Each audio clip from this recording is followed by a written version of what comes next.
Parlons d'une action qui déclenche la faveur divine avec le révérend pasteur Victor Kwasi. Déjà, bonjour. Bonjour, Blessing. Bonne fête de la paix. Merci. C'est bien cela? Oui. D'accord. On fait la paix de vrai. Oui, absolument. Il faut que la paix de Dieu remplisse tous les cœurs, surtout, parce que c'est la paix aussi qui favorise l'épanouissement. C'est important. Voilà, on va parler de cette action qui déclenche la faveur divine. Oui, je veux juste rappeler à nos frères en Christ que c'est vrai que nous sommes en fin d'année. Certains sont en train de se poser la question de savoir pourquoi ça n'a pas encore marché, pourquoi toutes les prophéties qu'on a données en début d'année ne fonctionnent pas encore. Seulement, il faut qu'on rappelle qu'une prophétie est une information. Monsieur me base sur l'histoire d'Abraham dans Genèse chapitre 12. Le Seigneur dit à Abraham, quitte ta maison, ta patrie et va dans un pays que je vais te montrer. Ça, c'est un pays, je te bénirai, je rendrai ton nom grand, je bénirai ceux qui vont te bénir. Ça, je bénirai ça là. Ça, c'est pour dire c'est quand tu vas faire. Donc, au verset 4, on dit, Abraham partit comme l'Éternel l'avait dit. Souvent, il y a des gens, après avoir écouté la parole du Seigneur, ils ne font qu'une autre action. Ils ne bougent pas, ils ne font rien d'autre. Et puis, ils pensent que la chose va se réaliser dans leur vie. Pourtant, il y a ce qu'on dit, il y a ce que nous devons faire. Oui, on dira, il y a ce que Dieu dit, il y a ce que nous devons faire. Il dit souvent aux gens, le Seigneur ne nous laisse jamais sans action, sans nous pousser à faire une action. Donc, souvent on est là, le prophète l'a déjà dit que je vais réussir. Oui, il a déjà dit, c'est une information. Mais quelquefois, il faut demander aussi au Seigneur, qu'est-ce que tu veux que je fasse pour entrer dans cette grâce que tu m'as promise? Parce que là, ce n'est pas encore matériel. C'est encore dans les sphères, c'est prophétique, ça à venir. Maintenant, il faut que tu obéisses. Donc, je veux dire dire aux gens qu'il y a ce que Dieu nous dit, il y a nos actions à faire, il y a notre obéissance. Si nous n'obéissons pas à la voix de Dieu, tout ce que nous avons entendu ne va jamais s'accomplir. Et puis, nous aurons l'impression que soit c'est le prophète qui n'a pas bien dit, bien c'est nous qui avons mal écouté le Seigneur et tout ça. Mais l'un dans l'autre, on sera au statu quo et notre vie ne bougera pas.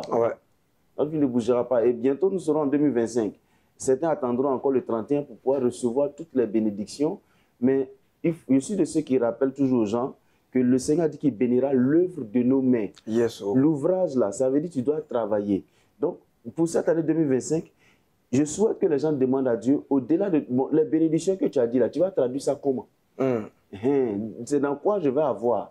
Je dois faire quelle entreprise pour pouvoir avoir? Parce qu'on peut te dire, tu vas avoir ça, mais ça peut passer par une entreprise, ça peut passer par une relation que tu auras avec quelqu'un, une fonction que tu vas occuper quelque part. Donc, il ne faut pas que les gens pensent que, comme il a dit, ça va venir comme ça. Le même Dieu qui bénit, c'est-à-dire qui donne les bénédictions, nous accompagne dans des actions pour que nous puissions entrer et jouir des grâces que renferment ces bénédictions-là.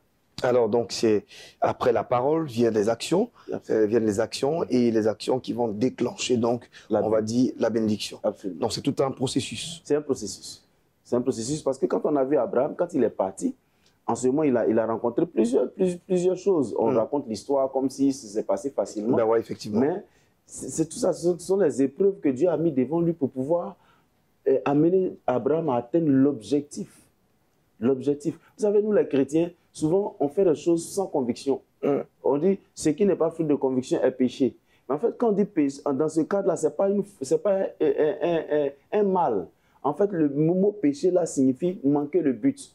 C'est-à-dire que tu n'as pas atteint l'objectif pour lequel tu étais en train de faire. Pourquoi? Parce que c'était sans conviction. Et pourquoi c'est sans conviction? En fait, c'est parce que ce n'est pas poussé par Dieu.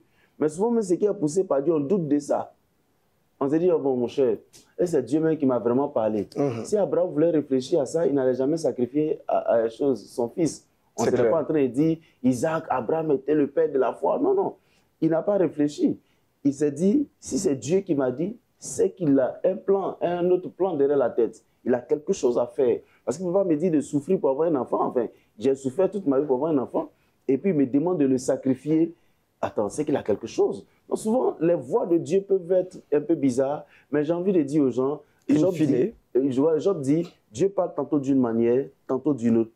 Mais c'est nous souvent qui ne faisons pas attention à ce qu'il dit. Il est maintenant bon de faire attention, parce que 2025 pourrait nous offrir les mêmes réalités que 2024, mais une seule action peut changer les donnes.